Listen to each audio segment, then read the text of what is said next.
नमस्कार, जय श्री कृष्णा। स्वागत है आपका मेरा एक और इस नए वीडियो में। आज का टॉपिक है राहु और केतु को कोई राशि क्यों नहीं मिली।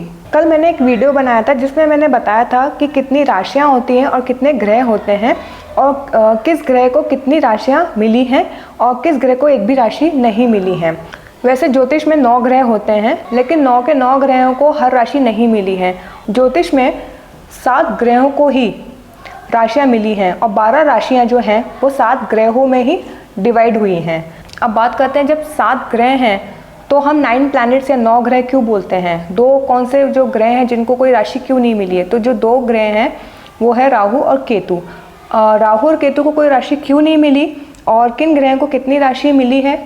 अगर आपने मेरा इससे पहले वाला वीडियो नहीं देखा हो तो प्लीज़ आप एक बार वो देख लीजिएगा, तो उसमें आपको क्लियर हो जाएगा कि 7 ग्रहों में किस तरह से राशियाँ डिवाइड हुई हैं। और बचे वो जो 2 ग्रह हैं, जो 2 ग्रह कौन से, राहु और केतु, जिस पे आज हम बात करने वाले हैं। इसको जानने के लिए एक छोटी सी कहानी समझनी पड़ेगी। पौराणिक कथा के अनुसार जब समुद्र मंथन हो रहा था तब वहाँ पे एक असुर ने देवताओं का भेष बदल के अमृत पी लिया था और उस असुर को चंद्रमा और सूर्य ने पहचान लिया। भगवान विष्णु ने उस असुर का सर और धड़ अलग कर दिया। जो सर हुआ वो राहु कहलाया और जो धड़ हुआ वो केतु कहलाया। अब ज्योतिष में इन दोनों को ग्रह तो बोला जाता है, लेकिन इनका भौतिक कोई स्वरूप नहीं है, फिजिकल बॉडी नहीं है इनकी। तो फिजिकल बॉडी नहीं होने की वजह से इनको छाया ग्रह कहा जाता है। ज्योतिष के अनुसार ये ग्रह अपने आप में ही अधूरे हैं, पूरे नहीं हैं, क्योंकि इनका कोई फिजिकल पूरी एक बॉडी नहीं है। इसका इम्पैक्ट जातक की कुंडली में कैसे पड़ता है और ये जातक की कुंडली में क्यों होते हैं, तो इनको जैसे छाया ग्रह कहा जाता है। अब हुआ क्या, इन्होंने अमृत तो पी लिया था, तो अमृत पीने से ये अमर तो हो गए थे। सौर मंडल में जो इनकी भूमिका है वो एक छाया ग्रह की तरह काम करते हैं। जैसे कि जो ग्रहण लगता है, सूर्य ग्रहण और चंद्रमा ग्रहण, इन दोनों को एक ग्रहण क्यों लगता है, क्योंकि जब ये असुर अमृत पी रहा था तब चंद्रमा और सूर्य ने ही पहचान लिया था, तो इसलिए ग्रहण भी उन्हीं पे लगता है। तो राहु और केतु का स्वयं कोई निर्णय नहीं होता, वो जिस भी ग्रह के साथ बैठते हैं उसके अकॉर्डिंग उसका फल देने लग जाते हैं, क्योंकि इनको छाया ग्रह भी कहा जाता है। छाया की तरह काम करते हैं, शैडो प्लैनेट्स जिनको बोलते हैं। कुंडली में जो 12th हाउस होते हैं, अब जातक का राहु और केतु का इम्पैक्ट देखना हो तो हम सिर्फ राहु और केतु से नहीं देखेंगे। जिस स्पेसिफिक हाउस में जो राशि बैठी होती है और जो ग्रह बैठा होता है उसके अकॉर्डिंग राहु और केतु का इम्पैक्ट उसमें साथ जुड़ जाता है।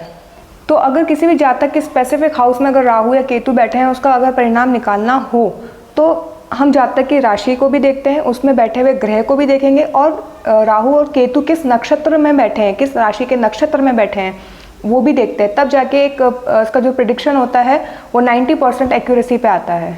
अब आप एक और चीज़ देखेंगे, किसी भी जातक की कुंडली में राहु जो केतु होते हैं वो वक्री होते हैं, हमेशा उल्टी चाल चलते हैं, रिट्रोग्रेड जिसको बोलते हैं, वो हमेशा उल्टी ही दिशा में चलते हैं। और अगर ज्योतिष में देखा जाए तो सबसे बड़ा इनका जो मूल कारण है कि इनको कोई राशि अलॉट नहीं हुई, कोई राशि इनको नहीं मिली है, उसके पीछे रीज़न ही यही है कि इनका कोई भौतिक स्वरूप नहीं है, फिजिकल बॉडी नहीं है इनकी पूरी, दोनों अपने आप में अधूरे हैं। अब राहु जो होता है उसको मायावी कहते हैं, भ्रम कहते हैं, इल्यूजन है वो तरह के, चालाक जिसको बोलते हैं। और जो केतु है वो धड़ है, तो उसके पास सर नहीं है, तो वो अपना दिमाग नहीं चला सकता, लेकिन उसका जो दिल है अपनी आंतरिक शक्ति से वो बाहर खोजने की कोशिश करता है। क्या खोजता है, ज्ञान खोजने की कोशिश करता है, क्योंकि उसको सिर्फ ज्ञान की भूख है। अब सवाल आता है कि फिर इनको नवग्रह या 9 देवता क्यों बोलते हैं। तो नवग्रह और नवदेवता इसलिए बोलते हैं क्योंकि इन्होंने अमृत तो पी ही लिया था, तो ये देवता की कैटेगरी में तो आ ही गए थे। किसी भी जातक की कुंडली में अगर राहु, सूर्य, चंद्रमा, राहु इस तरह के जो भी कुछ योग होते हैं तो उनकी पूजा कराई जाती है, ग्रह शांति कराई जाती है, जिससे जातक की जो कुंडली पे जो प्रभाव इम्पैक्ट, नेगेटिव इम्पैक्ट पड़ रहा है वो थोड़ा कम हो सके। राहु और केतु एक तरह से अदृश्य शक्तियाँ हैं जो कि विद्यमान हैं। और राहु और केतु के क्या स्वभाव होते हैं, क्या इनकी प्रकृति होती है, इन सब पे भी हम फिर किसी एक वीडियो में बात करेंगे। जब मैं सारे ग्रहों की प्रकृति के बारे में, एनर्जीज के बारे में बात करूंगी, तब मैं राहु और केतु के बारे में भी आपको बताऊंगी।